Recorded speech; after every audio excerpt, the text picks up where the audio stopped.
Hi friends, எல்லாருக்கும் வணக்கம். Rapid ஒன்று உடம்பு சரியில்லாமல் போயிட்டு இறந்துருச்சு அப்படின்னு சொல்லிட்டு நான் வீடியோ போட்டிருந்தேங்க. நிறைய நண்பர்கள் வந்து வாட்ஸ்அப் மூலியமாகவும் டீட்டெயில் கேட்டிருந்தீங்க, அனுதாபம் தெரிவிச்சிங்க. அதே மாதிரி கமெண்ட்ஸில் கேட்டிருந்தீங்க. ஒரு ரேபிட் மட்டும் இறக்கலைங்க. அடுத்தடுத்து பார்த்தீங்கன்னா கண்டினியூஸாக ஒரு 8 ரேபிட் பக்கம் டெத் ஆகிடுச்சு. எல்லாமே பார்த்தீங்கன்னா 1 கேஜிக்கு மேலே கொஞ்சம் வளர்ந்த ரேபிட்டே வந்து இறந்துது. இந்த மார்ட்டாலிட்டிங்கிறது ஒரு ரேபிட் ஃபார்மில் வர்றது கண்டிப்பாக வந்து தான் தீரும்.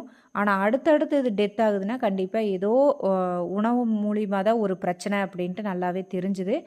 டாக்டரை கன்சல்ட் பண்ணும்போது அவங்க சொன்னது, அனிமல் டாக்டர் வந்து சொன்னது பார்த்தீங்கன்னா, அதாவது ரேபிட்டுக்கு வந்து எதிர்ப்பு சக்தி உடம்புல கம்மியாகும்போது இந்த மாதிரி ப்ராப்ளம்ஸ், அதாவது ஜீரண கோளாறு வந்து இந்த மாதிரி ஆகலாம் அப்படிங்கிற மாதிரி அவங்க சொன்னாங்க. பெல்லட் மூலியமாகவும் இந்த மாதிரி ஆகலாம் அப்படிங்கிற மாதிரி சொன்னாங்க. அதாவது ஒரு விஷயத்த நம்ம ரேபிட்டுக்கு பண்ணும்போது மருந்து அடிக்காமல் இயற்கையான முறையில் நம்ம கையால் நம்ம அது தீவனம் கொடுக்கும்போது எந்த ப்ராப்ளம் வராதுங்க.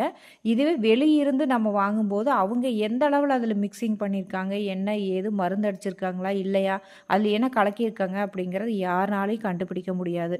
ஸோ அந்த மாதிரி சுச்சுவேஷன்னால் இந்த மாதிரி ஆகலாம் அப்படிங்கிற ஒரு தகவல் வந்து நம்மளுக்கு தெரிய வருதுங்க. அதனால் நாம் வந்து அதாவது பசுந்தீவனம் வந்து நம்மளால் விளைய வச்சு கொடுக்க முடிஞ்சால் கண்டிப்பாக விளைய வச்சு கொடுக்கலாம். அதே மாதிரி அது ரொம்ப நல்லது. அதே மாதிரி நம்ம அந்த அடர் தீவனமாக கொடுக்குறப்ப எல்லா பின்னாக்கும் வந்து செக்கு ஆட்டுற இடத்துலேருந்து வாங்கிட்டு வந்து நம்ம கைப்பட அது எல்லாமே ரெடி பண்ணி பெல்லட்டாவோ இல்லை வந்து லட்டு பாத்துக்கு பிசைஞ்சோ நம்ம கையால் ஆர்கானிக்காக கொடுக்கும்போது இந்த மாதிரி ப்ராப்ளம் எல்லாம் வராமல் தடுக்க முடியும். இது வந்து அடர் தீவனம் வெளியிருந்து வாங்கி நம்ம கொடுக்கறனால அதில் என்ன கலந்துருக்காங்க, என்ன இது அப்படிங்கிறது நம்ம கண்டிப்பாக கண்டுபிடிக்க முடியாது. இந்த மாதிரி மார்ட்டாலிட்டி வந்து ஃபார்மில் இருக்கும். அது இந்த நம்ம பண்ணுற மிஸ்டேக் தாங்க இது எல்லாமே. அதனால் முடிஞ்ச அளவு வந்து நம்மளாவே வந்து ஆர்கானிக்காக நம்ம கைப்பட ரேபிட்ஸ் கொடுக்கும்போது இந்த மாதிரி ப்ராப்ளம் வராமல் தடுத்துட முடியும்.